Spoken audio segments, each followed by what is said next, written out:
And I yield to my good friend, Mr. Miller from California. Thank you, Chairman, for holding this hearing today on implication of the G20 Leaders Summit on low-income countries and global economy. As we're seeing, nations across the world are experiencing unprecedented economic challenges as a result of the financial fallout. While low-income countries are not exposed to non-performing mortgage assets and troubled financial firms, they have been directly impacted by the overall constriction of credit and decrease in investment, employment, and demand that developed as conditions in the financial circuit continue to worsen.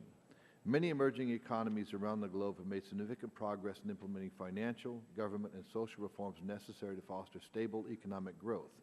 The development of good economic policies, especially in a bleak period, require great sacrifice and trade-off as a spending is scaled down. The U.S. should work to ensure that these struggling nations are successful in their pursuit of progress and their stability is not threatened because of actions and errors that occurred outside of their control.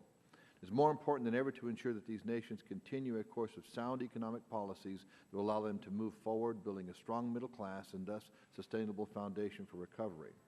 As we all know, terrorism respects no national border and can gravely impair the economies of nations large and small.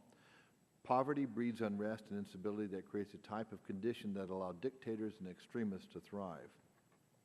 Worsening economic conditions throughout the globe will foster terrorism and jeopardize our safety. U.S. policy should support and encourage responsible participation in a global economy in which we live. Just as low-income countries are affected by downturns in the U.S. is impacted by downturns in emerging markets. These nations represent an ever-increasing consumer base for U.S.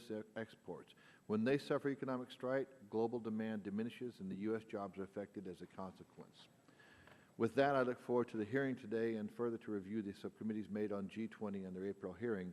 I'm looking forward to hearing the witnesses today and the input they have, and I would like to ask for unanimous consent to recognize Congressman Hensling for a minute and a half.